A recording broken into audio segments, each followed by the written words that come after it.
Good afternoon, everyone. This is the E&C Committee, September 28th, 2023, last I checked.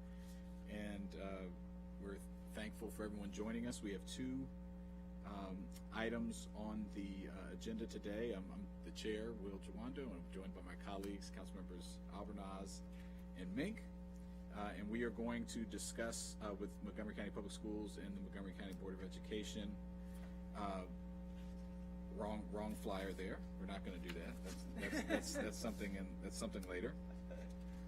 We are going to take action on a few categorical transfers for the FY23 end of year budget, and so for that item, if we could invite up, if someone else needs to be here that I don't mention, Rob Riley, the Associate Superintendent of Finance, Yvonne Alfonso Windsor, Director of Division of Management and Budget, and Thomas Clausing, Executive Director, Office of Finance, I think. And if anyone else is here for this item, come on up. And our second item will be Montgomery College and McHale Adult Education, and a great update there. We will take action on these categorical transfers first, and so with that, I'll turn it over to Ms. McGuire to tee us up. Thank you, Mr. Jawando. This is an item that the Education Committee takes up every year around this time, which is the end-of-year summary fiscal report, financial report for the Montgomery County Public School System, and also the transfer request that is typically the board puts forward if necessary to align expenditures that occur during the year with the budgets in the state categories. As I know council members are aware, the council appropriates the funds for Montgomery County Public Schools according to state law in 12 and a couple of extra in 12 major state categories that again are defined by state law. The law requires that if the board is in need of moving funds among or between those categories, that does require council approval. Throughout the year, of course, the council, primarily through the Education Committee, does review those financial reports. The system provides those financial reports monthly to the Board of Education, and the committee typically has 4, so about quarterly throughout the year. The committee reviews the financial reports, certainly at least in this public session. Obviously, we also monitor them monthly, but the committee typically reviews them first in the fall around November, and then in January, in the spring during budget review in April, and then of course the end of the year, which is what we're doing now. So what you have in your packet before you is the final year-end financial report from the school system. The board is requesting transfers totaling $21.4 million for the FY23 operating budget. On page 2 of your packet, you have a table that illustrates the month-to-month change in each of the state categories as reflected in the monthly financial reports that the system produces again throughout the fiscal year, as well as the sum total at the end. There are 4 categories this year that are ending the year in deficit.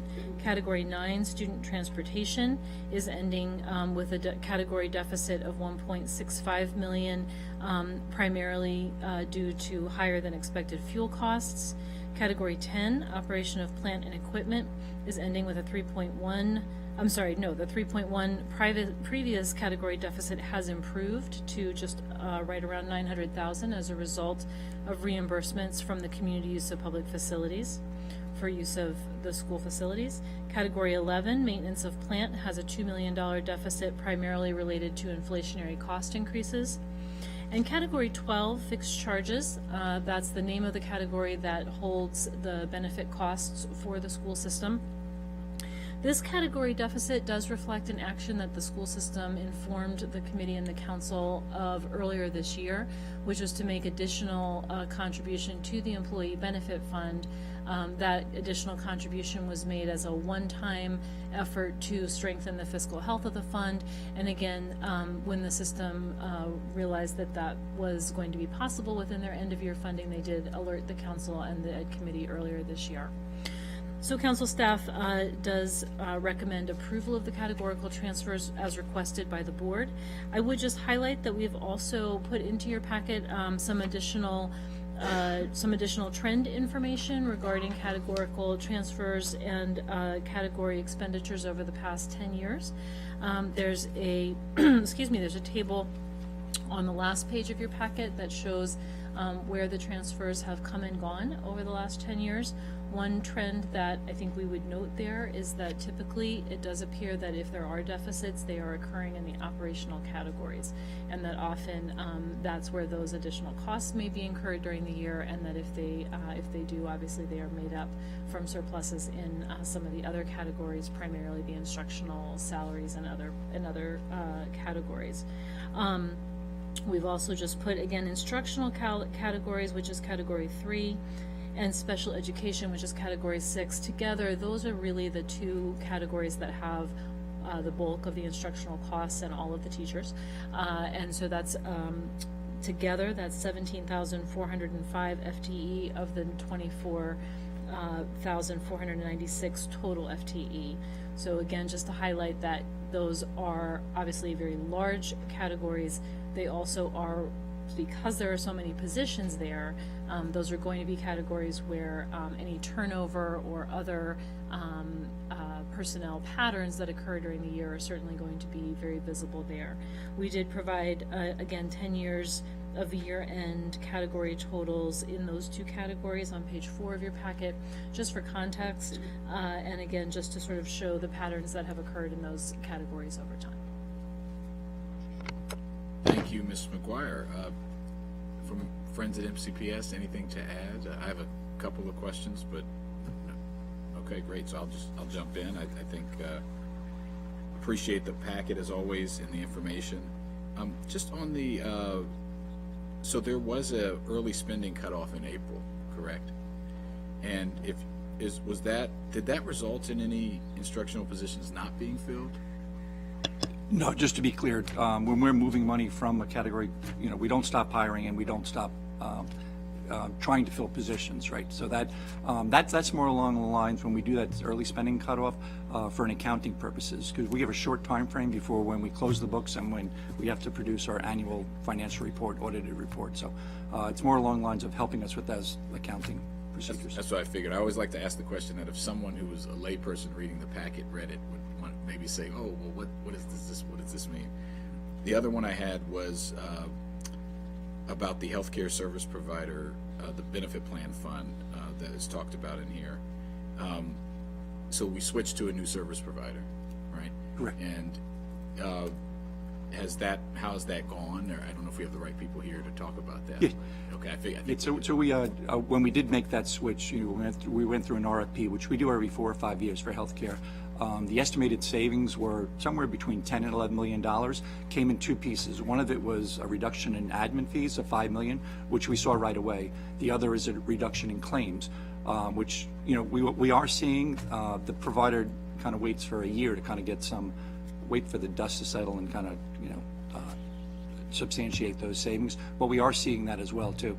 But just to give you an idea too, when we say savings, so normally in our healthcare fund there's a 5 to 7% increase in claims, estimated claims. So what this did with the savings is just a reduction in that increase. So in other words, if we stayed with our previous vendor, just for now, we are seeing an increase of 9%. It would have been at 14%. So some of that other savings is just a reduction in the increase, basically. Okay, got it. And then on the fuel costs, obviously, you don't control gas costs, but are you think you'll be able to budget that appropriately and factor that in going forward? And not? Yeah, we try. That's one of the hardest parts of our job is to keep up with inflation. It's a little bit into the weeds too, but on that fuel cost, we also get a fuel rebate from the state, and that comes quarterly. Some of that increase or that decrease was a result of not getting our fourth quarter. We only had 3 quarters of that rebate in this. By accounting standards, we cannot recognize it if it's past 60 days. So that's some of that increase you see there as well, is the delayed rebate. Got it. Okay. Colleagues, any questions? No? Okay. So, Ms. McGuire, anything else? No. All right, so without objection, I think we'll accept the categorical transfers and recommend that the council take them up on the agenda on October 3rd. Thank you. Thank you. right. We'll now move on to our next agenda item. We had a great breakfast and meet and greet here earlier, I guess yesterday. Yeah. Shows you what my life is like. We're going to bring up our colleagues from Montgomery College and from McHale. Come on up. And it was really heartening to hear the reflections from the providers and recipients of services. This is just a shining star, I think, around the country of what we're able to do here and help our 134,000 plus adults who are working on their English so that they can fully participate. So we have several folks here, so I'm just going to ask that we go down the line. You guys introduce yourselves. Hi, thank you, Will. Kathy Stevens, Executive Director of McHale. Good afternoon. I'm Rudy Jung. I'm the Director of Programs at McHale. Grace Kadambiri, and I am the Program Manager. June Lee. I'm the coordinator for the Community Learning Groups program. Hello, I'm Dr. Brad Stewart. I'm the Vice President Provost of Montgomery College's Tacoma Park Silver Spring campus. I also head up an academic unit which contains the English Language for Academic Purposes program, and that's why I'm here today.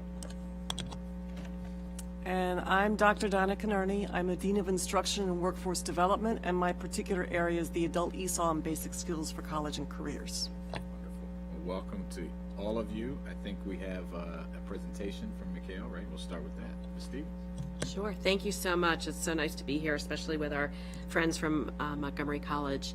I'm just going to go through some quick slides, just give you an overview. Then we're going to talk a little bit about doing a little deep dive on where we're looking at our strategic plan in terms of equity and how we're looking at the county and addressing some of our new initiatives around that. And my colleagues who are much more familiar with that are going to give you some information about how that program's going, what we're doing, and where we see that. But just kind of as a level setting of where we are kind of post-pandemic, and Essie, you can go ahead and pull up the first slide. Just in terms of numbers, I'm not going to dwell on the numbers. Of course, if you have questions, please ask, or we can go through them later. Last year was a big year. We saw an increase to over 10,000 learners throughout the system. The network, that's our grant-funded programs, plus non-grant funded programs, plus we pull in Gilchrist numbers and the college numbers to show the whole picture. Certainly with our grant funding, we are serving a much larger number than we have in the kind of pandemic and immediate post-pandemic years. And then on the next slide, we just show basically the takeaway from this is the trend that we're seeing. Of course, we had a lot of online classes. We have more classes now, but we are seeing a trend towards more in-person classes. And particularly for our beginner learners, our lower level learners, that's really crucially important because they learn better when they're not balancing the technology of being in a Zoom and things like that. We see different learning gains there. So we are trying, this is one of the big balances, honestly, for us right now, is making sure we've got instructors who are willing to go back into the classroom and to do those teaching. And then we have some other things that you hear about just in different parts of the county. Getting instructors up county in the evening is also a bit of a challenge for us.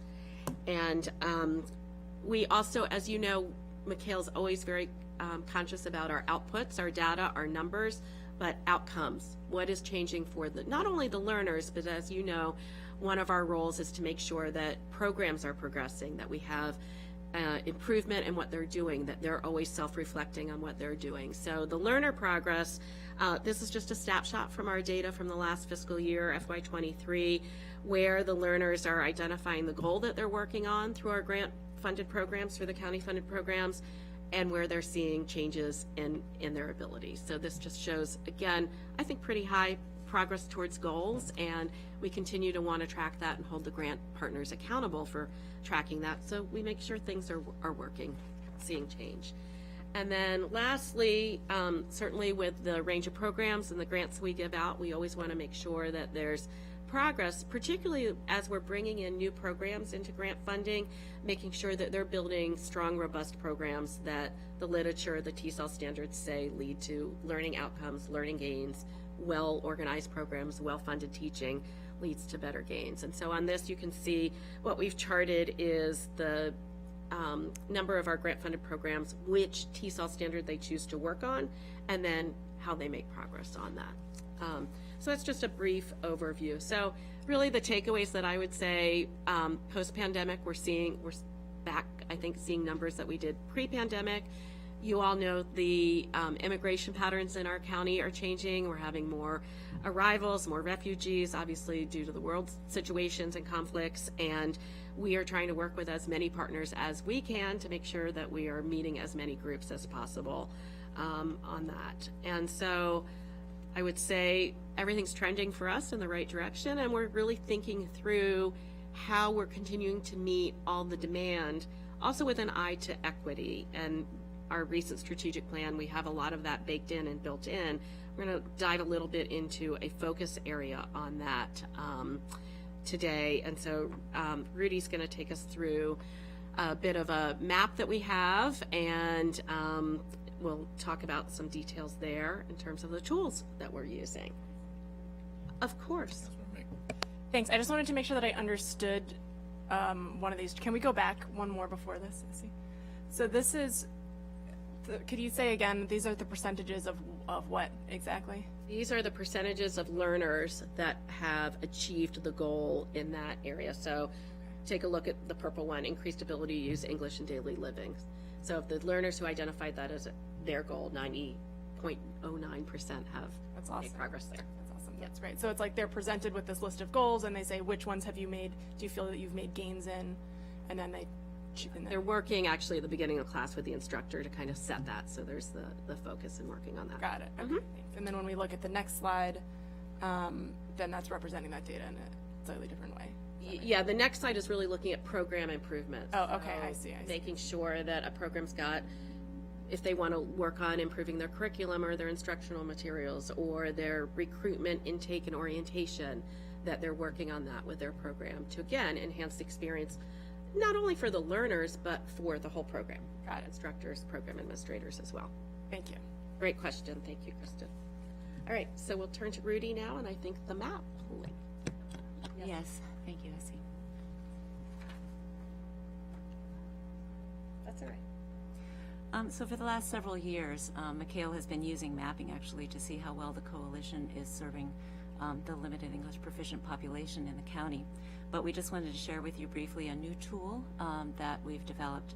And this is based on a mapping tool that was developed by Montgomery Planning as part of Montgomery County's equity agenda. But we've made some tweaks to it that are more focused on adult English learning. So this map highlights the areas with high concentrations of lower income people of color who may also speak English less than very well. So it's a little bit small, but could you make it a little bit bigger? Do you see the plus on the left side? In any case, in the upper left corner. In any case, all the areas in purple are what we would call the Mikhail equity focus areas. There we go. Oops. So that's okay. That's all right.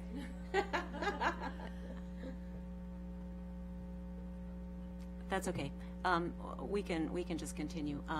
So what we've done with our mapping tool is add actually all the class size of programs that Mikhail is funding, as well as the other larger providers, including Montgomery College, and we're going to add all of the other non-Mikhail funded programs as well here. The yellow stars are those class sites, and I don't know if Essie, you want to hover over one of the yellow stars, it'll give you a name. So it's a little small for us to see, but I think the council members can see it. Yes? Yeah. Okay. So the red diamonds are the community learning groups program sites, where you'll be hearing a little bit more about community learning groups in a moment here. I think, Essie, we can move to back to the... Oh, yes. So there are three indices that this map is focusing on, right, is areas, it's looking at income, where people of color live, and also limited English proficiency. And so the areas with purple are the ones at the highest scores. The darkest purple. Yeah, the darkest purple are the highest scores for, which means 333 for, yeah. So we're going to be using this tool as a way to figure out, well, where are the areas that we really want to focus on. But you can see from this map that, you know, the providers are already in the areas that count, but obviously there are places that we are in great need as well that aren't being served. So we can move back to the, thank you. So we just have a couple of slides to show you the, you can go to the next one. So, so if you hover over census tracts, you can see the information about each census tract. We have added filters for a zip code or information about zip code because it's hard for us to understand exactly where it is without the zip code. We've also have updated information, the last available from the census, and also made sure that we have a filter for adult English, adults 18 and over. So this mapping is going to be really helpful for us as we receive requests from organizations and from schools in terms of assistance with establishing English classes. We're going to be using this mapping, you can move to the next slide, for identifying the areas that we will do additional community learning groups with and do proactive, we've agreed that we will do proactive outreach to especially the East County area there. You can see the dark ones near White Oak, and on the left there also areas of Glenmont and Aspen Hill. So the last slide here shows, I'm not even sure you can see it, but there's a little arrow up in the middle of the map, the darkest area up there. There's a exactly right there. We received a request from a church located there that was interested in establishing English classes. So now we use this map to say, okay, where does it land on the map?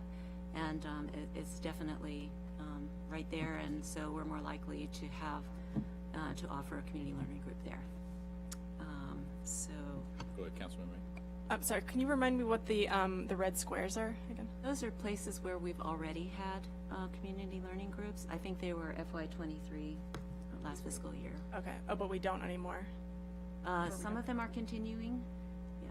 Oh, so the stars are newer? So the stars are class sites of programs, ongoing programs. And then the community learning groups which are 9-week introductory classes, which my colleagues are going to talk about, are the red diamonds. Great, thanks. And we should say the stars are our grant-funded programs. And again, it shows that, in my mind, and I want to shout out to my staff, we're in many of the right places through our grant funding and through the work of the last 15 years. We know from the dark purple areas, there's still gaps to fill. Yeah, I mean, this is incredible targeting. Yeah, and the dark purple, just as a reminder, that is the areas where there's the highest need. Is that a fair way to categorize that? Yeah, I think it's the highest need, and it's really looking at through the lens of equity, where income is low, where there are people of color, and limited English. So it's tying that all together to show that need. You're exactly right. So what's the weighting of that? Like, you know, I'm sure you've got a good one, but like, is it, so I thought it was mostly, are there areas where there's high limited English that don't fall into that category? You know, okay. And so also the lighter purple is the areas where, if you go on the live map, it can show you what the indexes are for each of those categories. But the purples all have, you know, limited English proficient population above a certain.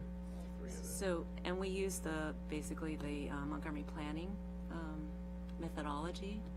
So, Great. I should also say that this is to credit to where credit is due. We have on staff now a data specialist. His name is Danny Keeley. He was hoping to be here today to present this, but unfortunately he's sick today. But we're very fortunate to have it in-house. Great. Huge thanks to Danny. Could not do it without him, and certainly to Montgomery Planning as well, because we don't have the infrastructure for this. Is there another, are you finished? Others, okay.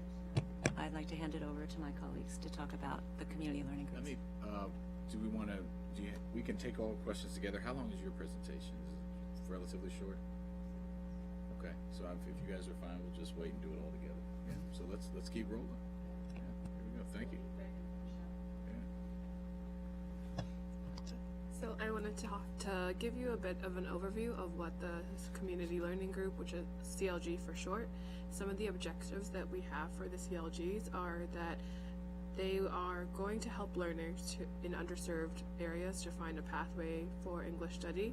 And this is in partnership with community organizations or community-based organizations. Another objective we have is to train new and diverse instructors from immigrant communities to teach learners through their shared ESOL experience.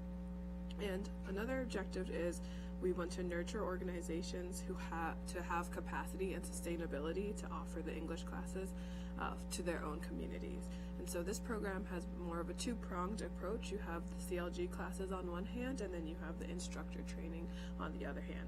The classes are a 9-week introductory English class focused on building confidence and learners in an English setting, and we also provide information on the different types of classes. I think you might receive a packet, and that's our ESOL list of all the classes that we have in the county that we go over with the students, as well as one-on-one consultations to help them once they're done with the 9-week class. And for the instructor training, there's a 5-week 20-hour course that is facilitated by a CLG lead instructor, and the participants are recruited are recruited from the community and in partnership with the other CLG partnering organizations. And all the graduates from the instructor training are expected to teach at least one CLG class under the lead instructor's supervision. I'm sorry, are there slides here? I believe this is, I think Michaela is just continuing to give information. Got There's it. not a This is slide oral. that- Okay, good. Just want to make sure we weren't messing up. Okay, got it. Okay, got it. Okay, thank you for that. Yes, please continue. So I coordinate the community learning groups. So to give you a sense of how they've progressed over the last 2+ years, we're in our 3rd year, or 3.5 years. So we are now have added 5 groups in this last year to make a total of 9 partner organizations that we're working with. We provided 13 classes. 11 were in person and 2 were online. We provided English instructions for different types of organizations. So the sites of the classes are work sites, restaurant workers, hotel workers, landscape. We worked with Rupert Landscaping, just finished them up actually for 9 weeks. And we also worked with parents of elementary school age children at Watkins Mill Elementary, about to hopefully start a 9-week program at Greencastle. We have worked with cultural and religious communities, the Ethiopian Community Center in Maryland, for example, and this Islamic Society of Greater Washington. The 13 classes were completed. We had 68 graduates from that, and 19 of those learners continued into other ESOL programs, and that's kind of the push. And it's in the areas that we talked about having gaps. There are some reasons for that, and we're trying to at least push them towards what exists in the county, and if not that, then for example, with ISWA, they continued having a program on their own with still some support from us in different ways. So trying to fill in a gap in that deep purple area. We also do a post-survey with the learners because part of part of a tenet of the program is not only to supply a class, but also to have them and to learn English, but to boost their confidence if they've gotten into a program that maybe they haven't done in a while, or haven't they're just new to or can't access it in the area. So we survey them about their confidence of going on to study, and 95% of the participants have responded that they were definitely or somewhat more confident in speaking English with coworkers, supervisors, friends, and 97% said they were likely or somewhat likely to take another English class. So small pieces, but it's bit by bit. So another piece of when we talk about our community partners, what's our way of identifying them? We work closely with community agencies like the Office of Community Partnerships, working with the community liaisons and faith liaisons to try and identify organizations that we can talk to if they haven't come to us, which is also happening. The way Greencastle found us is they talked to somebody from Watkins Mill. And we're also, as we have all reiterated, looking at that map, our new tool of prioritizing East County and trying to maybe connect to more county organizations like the rec center, the library that's there, and then more informal groups that might be there as well. It's great. So here's the Montgomery College piece of what we do for ESOL in Montgomery County to serve its students, our students and its citizens. So today, first slide, we're going to give you an overview of our 3 English language programs, what they focus on, and how they support students. And then we'll also, via Dean Kearney here, take a deeper dive into the community-based English language program that we offer, including the programs and the students served. And by the way, we're honored to be here with our friends from McHale. We have a long and deep relationship. Next slide, please. So Montgomery College is a mission-driven institution. That's where we always start when we build programs. And so here's our ESL mission. We offer a continuum of offerings from very basic English for people who have just arrived in the United States, in many cases, to career-focused English that Donna will tell you about wonderful programs that we have. And then I'll talk a little bit more, if you're interested, in how we prepare them to become college-ready in terms of English as soon as possible. Right now we're in the middle of something really important where we are allowing students who are in their last semester of the English language for academic purposes program to register for courses in their chosen field of study. So it is possible to take the last ELAP course at the same time you take biology, at the same time you take math, and at the same time you take psychology. And we have data that shows that the students perform equally as well as native English language speakers in that particular context. This continuum is nuanced by paying close attention, like McHale does, to the individuals who are coming to us as their goals. Where are you? Where do you want to get? And we'll figure that out for you. We'll help you learn what you need there, whether that's a professional goal, your first language, background improvement, etc. We also, and here's what I think is a special sauce for Montgomery College, is we have a robust placement program at all levels to make sure we're meeting the students where they're at. We provide ample opportunities for them to advance rapidly in proficiency gains so they can move on to advanced levels very quickly so they can be academically successful and then they can lead on to career-sustaining, family-sustaining wages and jobs. And finally, we're a comprehensive provider of English language acquisition and services to meet the needs of our residents to succeed in the community, the workplace, and the classroom. Now I'd like to turn things over to my able colleague, Dean Kearney, and she'll take you in a little bit deeper dive of the community language programs. Thank you. So what we have here is probably the easiest slide we'll show you all day. And this is our building blocks for success. This just demonstrates the 3 different kinds of programs that we have at Montgomery College. So that first one there is the one that I work most closely with, the Adult ESOL and Basic Skills for College and Careers. That one focuses on life and work skills. The next one ESL non-credit, has a pre-academic focus, getting folks ready and into other levels of credit readiness, academic readiness, sometimes folks just coming back for more English if they're in a professional position and need extra support. And then the last program there is English language for academic purposes. That's the one that Brad was just describing. That is the one that gets folks ready for the academic, for the credit level classes.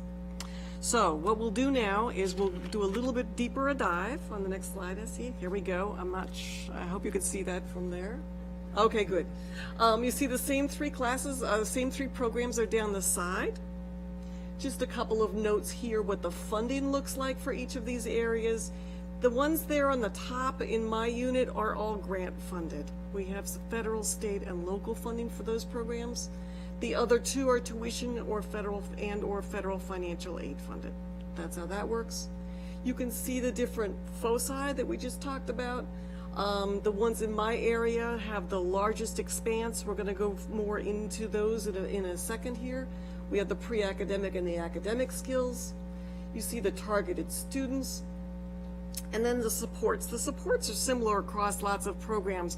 However, in the grant-funded programs, we sometimes have funding for extra positions like, for example, career navigation. I'll talk about that in a second. But they all have tutoring, program advising. We work closely with our student affairs office to help folks out. We have connections and referrals in communities. So for folks needing any kind of additional assistance, we are all in position to be able to do that. Change this. Okay, this is my unit, the Adult ESOL and Basic Skills for College and Careers unit. As you can see, we have lots of different kinds of programs because we do not only ESOL, but we also do high school preparation GED. We certainly have students in that program who are English language learners who are pursuing their high school diploma and GED. So they're all listed down there. The one at the top, the Adult ESOL one, is the one that I'm going to talk most about today because that's the one that's usually top of mind because we're in so many different locations around the county. We're in the high schools and community centers on the college campus. So we'll talk a little bit more about that. As you can see, though, the Adult ESOL program really focuses on English and life skills. Then we have our Work Plus programming, and that's really blending funds from a lot of different sources. And we focus there on workforce preparation and training. We'll go into more about that in a second, too. We also have refugee training dollars, citizenship money, and our GED program. So in fact, what will happen is when you think about all three of those different building blocks of success, sometimes folks who are in that academic English, they're ready to become citizens, and they will come to us for citizenship in our unit, or they will come to us because they want more additional job training. So people do move around as they need to. The last thing that we would talk about too is what the kinds of supports that we have in place. In our grant-funded programs, we often will have college and career navigation. That means that we are helping people think about their next steps in their educational journey. We're tying that back to their career plans so that they can make a goal and have a plan for how to meet that goal. And so that we're able to offer or refer them to services to make that happen. Our coursework is usually free in all of our grant-funded classes, sometimes as a textbook charge, but we do work very hard to make sure that our certificate costs are covered. If we're working on certificates for students, if they are taking any kind of job placement tests, so that we want to make sure that we've got all of those things covered for them. That covers that. Next one. I would also add just briefly, because I think I forgot, there is our outreach. We do outreach to the entire community. We do it primarily in my unit through family and friends are really our biggest resources. We also have flyers. We're very kind of old school on some of this stuff. We do actual physical flyers that we leave out in the libraries. We also do social media. We do websites. We advertise through our current partners. So we're really getting to a wide spread of the community. And the same thing goes with credit, because once folks walk in, they need to know where to go. This is a little bit deeper dive. This is a little bit more about our demographics. Go to my demographics notes. And this just is a little bit of a snapshot. This is, again, that Adult ESOL program. That was the top line of what you saw. And you can see that things are looking pretty steady. we have about the same number of students. Now, sometimes this will go up and down because we have students, this is an individual count. So that some of these students will come back and take a class, take another class, take another class. But in this case, because it's demographic data, we're counting them once. You can see where we had an interesting trend there that popped up with the women. That was one thing that was really interesting to us between 20 and 21. That number of women accessing our program just really shot up. And that really did correspond with the pandemic and with remote instruction. That's about the only thing that we can tie that back to, is that really met a need for folks who were not otherwise available. So we continue to watch that and think about how we can move that ball and keep that momentum going, but still make sure that we're offering instruction that's going to meet people's needs and actually move them forward. You can see that dip here in 23 on the women, and we see that we're thinking that's occurring because we're moving back into classroom and face-to-face instruction. So we're going to continue to monitor that and see what happens. So our top data takeaways, then you can imagine from all of this, we understand that remote versus face-to-face made a difference in many different ways, but it certainly made a difference. We see our patterns in terms of enrollment returning to pre-pandemic levels, and we understand that we still will need a balanced approach and an equity focus when we're planning our programs to make sure that we're really digging in as much as we can with the data that we have available to us. This is a little bit more about our career pathways programming, and this goes under that line where it said Work Plus.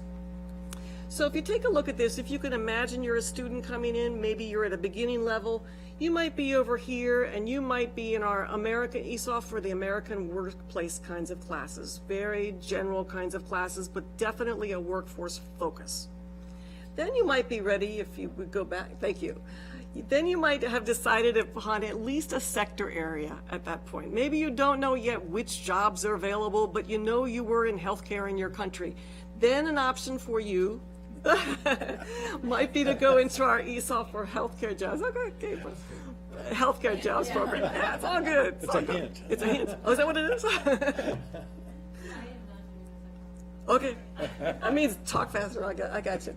So after you're finished with our ESOL for healthcare jobs classes, you would be then ready to go into our nursing assistant class, EKG tech, or phlebotomy. These are the classes where we have two instructors together. We have an English language instructor, we have a content instructor. People are getting a double dose simultaneously of English and content. They go on to take their certification test at the end of that class. They work with a career navigator to get them through the class and a job developer to get them that job outside of class. So it's right on through to the end, and now we can do it. Here are some examples of some of our students and the kinds of pathways they have followed to get to that point. I would also note that the full-time job in childcare, that's one of our newer programs, and we're surprised that we're able to transition students now into our credit programs from this course. And then the last slide, Ezzy. Hello. My name is Kamulita Miriam.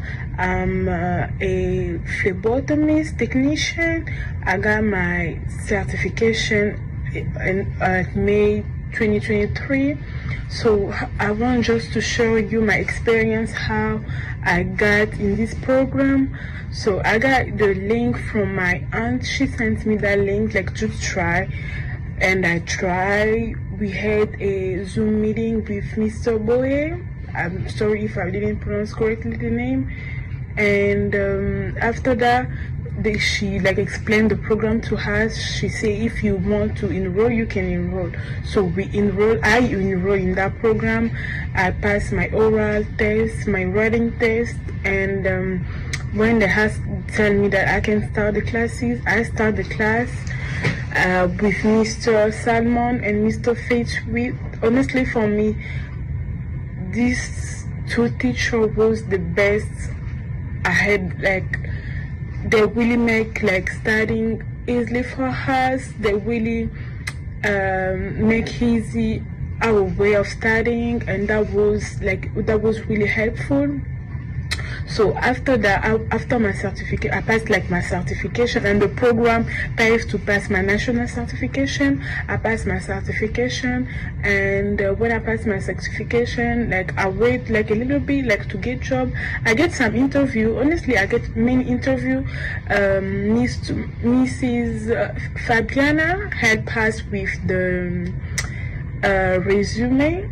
Like she really helped us, and that makes me that I got like many interview, and after, but getting the job wasn't easy because I was like new in the field. So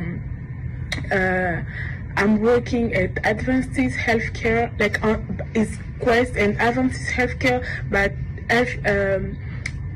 Advanced Healthcare, the part of laboratory is Quest. So I'm on the Quest, and I'm working in the hospital, but on the Quest. But Quest is one of the part of Advanced Healthcare. It's a part-time job. I also got a job as a phlebotomy at LabCorp.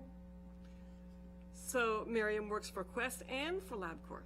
So she's got 2 part-time jobs at this point, but I'm sure she will wind up with a full-time job at one of those organizations. So she makes us proud. Thank you.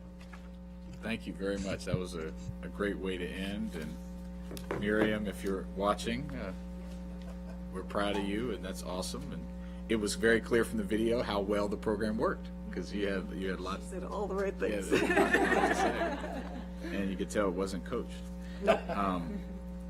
So great. I'm going to turn to my colleagues first. I have some questions, but I'll start with Councilmember Abrams. Thank you. Great presentations, and enjoyed the breakfast yesterday. And I'm a big fan of all of the programs and services.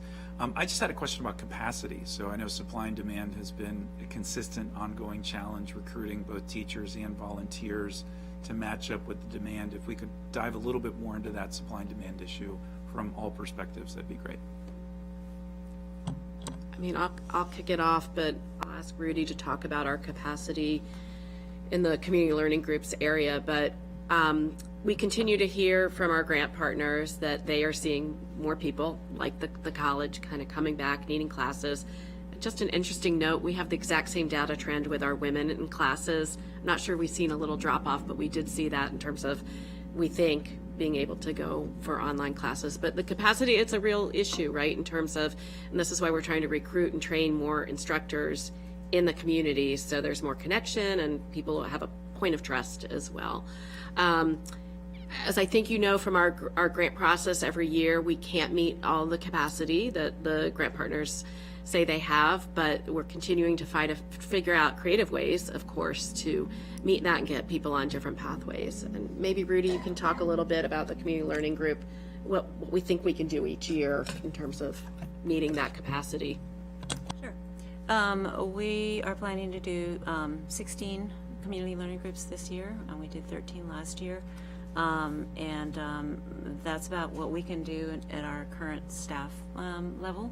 But we always have the hope that we can find funding, private funding actually, to support this program. So that's something we're working on that would allow us to add more staff and be able to scale it up a bit. But it's true that keeping up with demand is a challenge, because if you just look at the census data, the number of people who say that they speak English less than very well continues to grow. And we were noting that in the equity focus area map.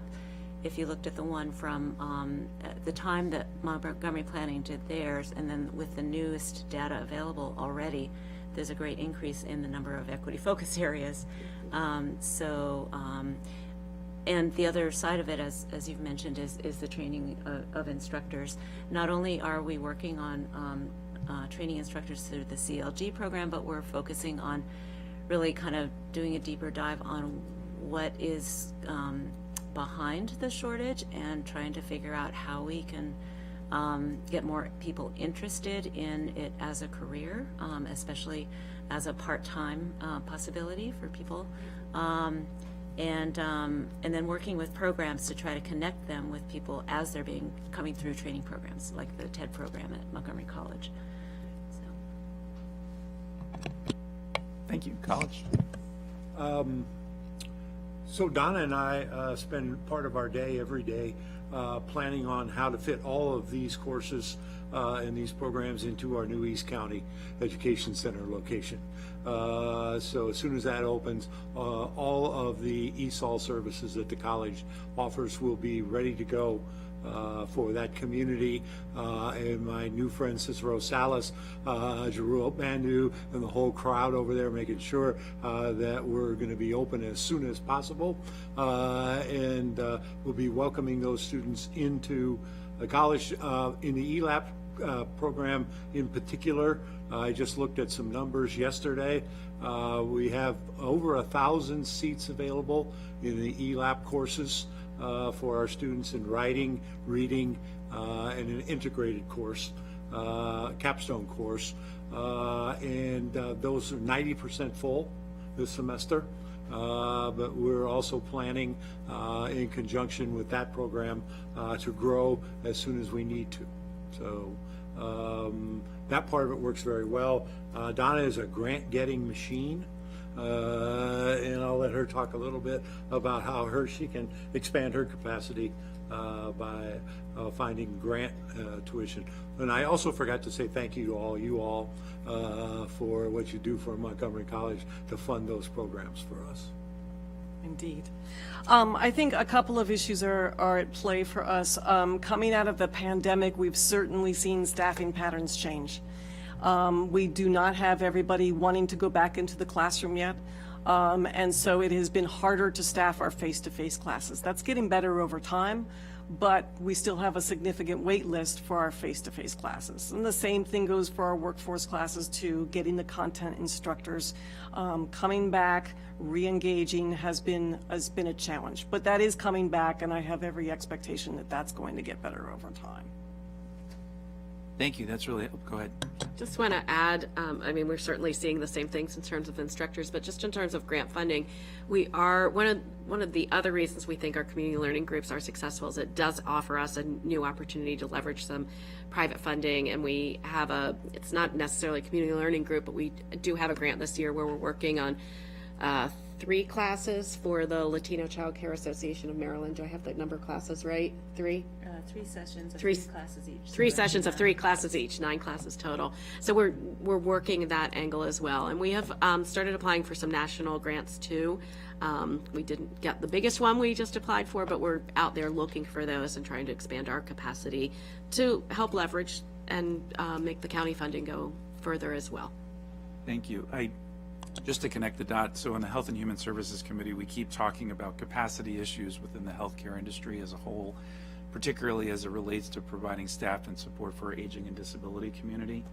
And it seems like Kathy and I have talked about this, but I think being more intentional about connecting that dot, because many of the staff members, particularly in the aging and disability community, are newly arrived immigrants. And thank goodness they are taking up these roles, but I think we can help empower them and support them as they grow professionally and personally by intentionally making these options and opportunities available to them. And I do think, you know, we the council, I think, could do a better job of encouraging our private sector in particular to invest in this really important work, because it benefits everybody, including those industries where we're really struggling to hire and recruit people. So that's something we can talk about, and I can reach out to Councilmember Fanny Gonzalez within the Economic Development Committee. I know this is an issue very near and dear to her heart. So, and I guess the last 2 points are, and I sort of alluded to this in my comments yesterday morning, but in addition to the direct language access benefits of the programs and services that you all are providing, there's a human element to this where, particularly for our newly arrived immigrant community, just making that personal connection with somebody who really cares about them and breaks through this horrifically toxic rhetoric that we're hearing at the national level, that as we go through another tough presidential election cycle, we're going to hear once again. We already are. So, but mental health continues to be a huge issue that's disproportionately impacting our newly arriving community. And so to the degree to which we can make connections or referrals to different incredible organizations such as EveryMind and others, and empowering the staff and volunteers not to intervene, but to make those connections, I think could really be beneficial to everyone, because they're looking for trusted individuals, and oftentimes their instructors are those trusted individuals. So I think that would be great. And the last thing is, and Kathy and I have talked about this too, at some point I'd love, under the citizenship, to really focus on a civics lesson. Government 101. You know, how to engage, what the Board of Education does, what the County Council does, what your state delegation does, who to go to for what, because that, you know, we could really uplift all boats by engaging folks, teaching them English while they are learning those civics lessons. I think it would be really powerful, and I'd love to talk to you all more about at some future date. So, but thank you. I yield back to you, Mr. Chair. Thank you. Do you have questions? Councilmember Mick? Thank you all so much. This is one of my favorites, and you all are just doing such fantastic work that is so needed and so appropriate for the community that we have here in Montgomery County. And of course, it's close to my heart here in District 5, and you know, always excited about you know, the work that you're doing to bring more of your programming into East County. The East County Education Center, it's wonderful to hear you talking about your excitement about bringing programming there as we get closer and closer to that opening date, which hopefully doesn't keep running away. Certainly whatever I can do to be a partner with you all to help get the word out, and help bring in you know, community leaders and community groups and whatever would be useful there. Certainly we want to see these programs thrive and really be leveraged by the local community for whom this is such a great fit. And then for Mikhail, you know, just thinking about, we're going into a really, really tough budget season. You know, we came out of like a pretty tough budget season, and now we're going into an even tougher one. I think that the points that Councilmember Albornoz is raising now are very astute in terms of the connections that we need to make, and the way that your programming fits into the larger picture. Obviously, we in like a multitude of different ways, right? But including the fact that, you know, we have people who are receiving supports from the county who would prefer to be working, and you know, and moving into careers and all of these things, and whether they be, you know, part-time or full-time, moving through Montgomery College, but connecting the dots for them.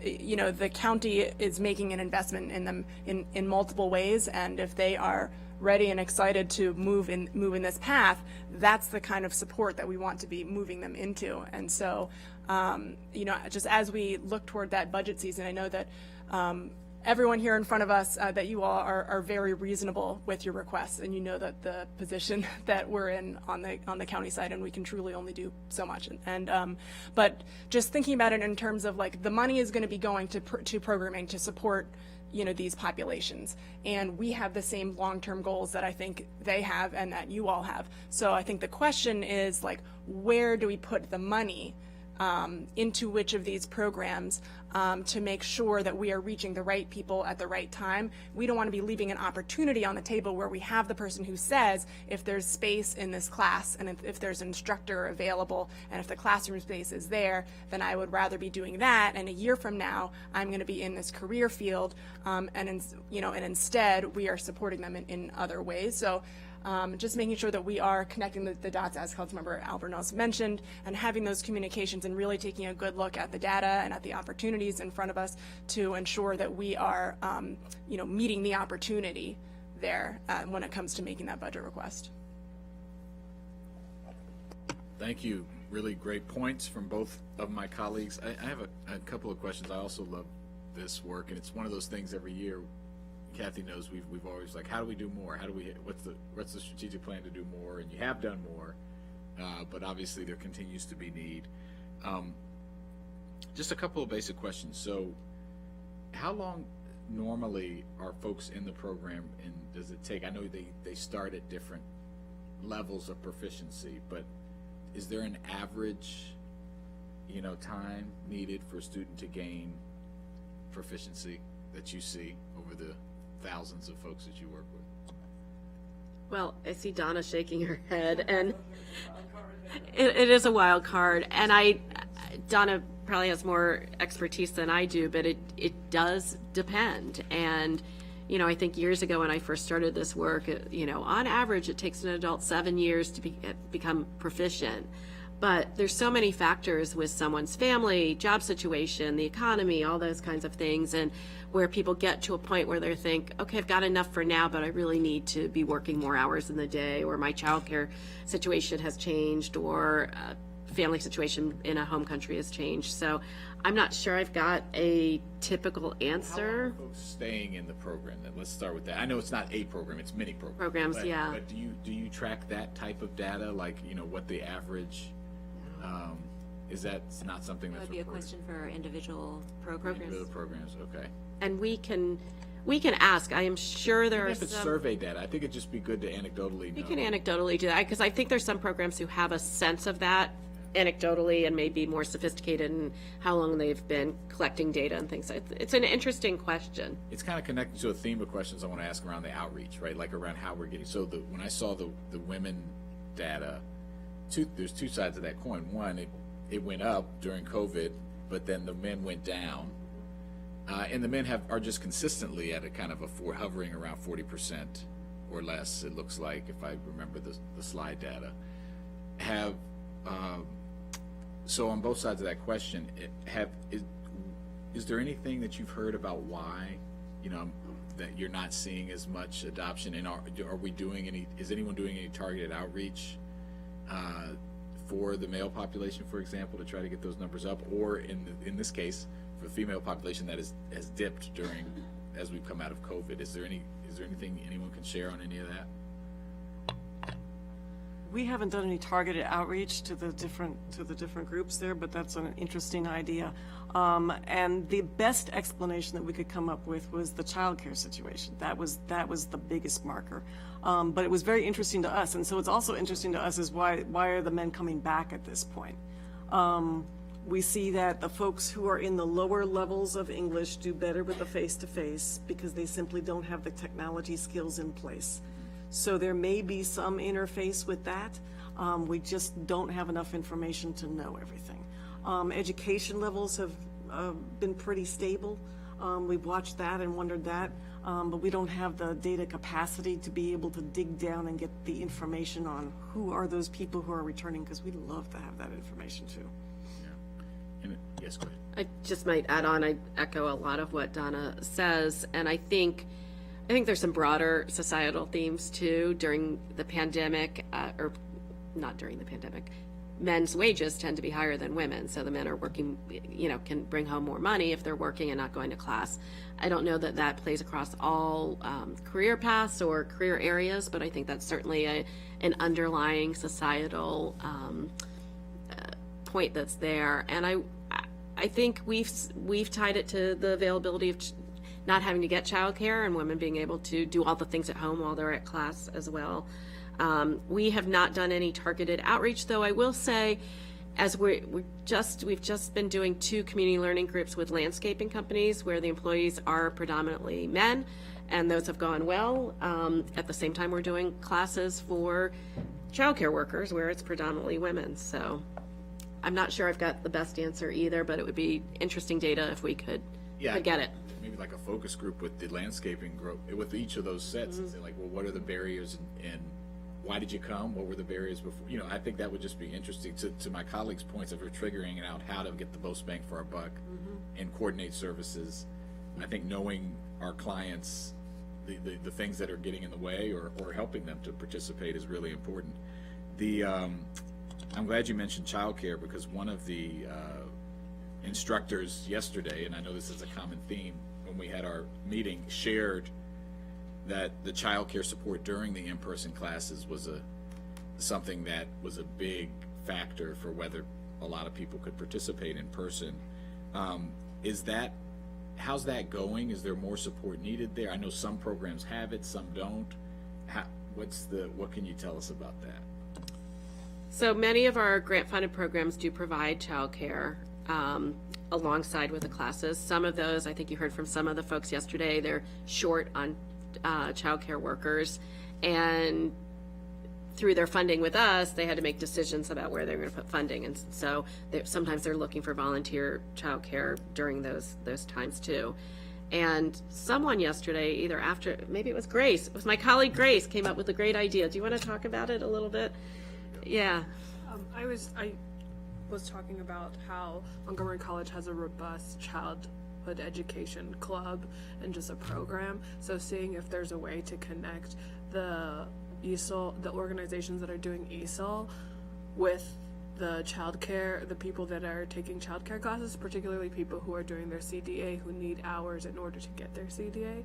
I was talking about maybe building a bridge there so that they would be getting hours, and then also students would have the learners would have someone to take care of their children while they were in class. Great idea. I saw Brad. I saw Brad right there too, yeah. I have a dean just for that. Okay. But I do think, we long have known that the barriers for people getting to class are time in the day, lack of affordable, accessible childcare, same thing with transportation.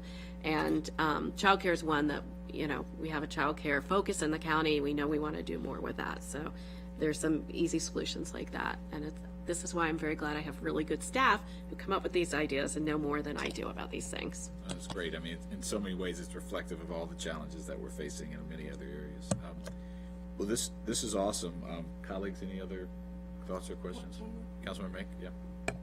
For Montgomery College, as we were talking about where you get referrals from, family and friends and all that, flyers and social media, I'm assuming that and hoping that is in addition to a number of county partners and newcomers and all, Gil and all of those pieces are happening. Great. Also, very tangential, but in regards to the childcare thing, is there a way that we could partner and leverage the need for folks to get hours to help support at, when we have town halls and, various other outreach things, and just to help make the legislative process and the legislative branch more accessible?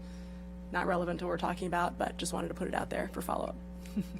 So the Dean of the Early Childhood Education program at the college is Sonia Perneda Hernandez. Sonia and I will have a conversation tomorrow about how they need to build this structure to make this work for the students who come to that class, many of whom, ironically, need childcare opportunities as well in order to be able to attend our classes. So there must be a way to solve that problem together. Bring their kids with them, Okay, well, thank you for everything that you all do, and it's really important work, and I'm glad we got to see it in person with some of your providers yesterday and talk about it more today, and we just really appreciate it. Thank you, and thank you for taking the time yesterday and today to visit with us and some of our learners and instructors, particularly yesterday. I thought that was really important. Awesome. Appreciate it. All right, thank you. With that, we are adjourned.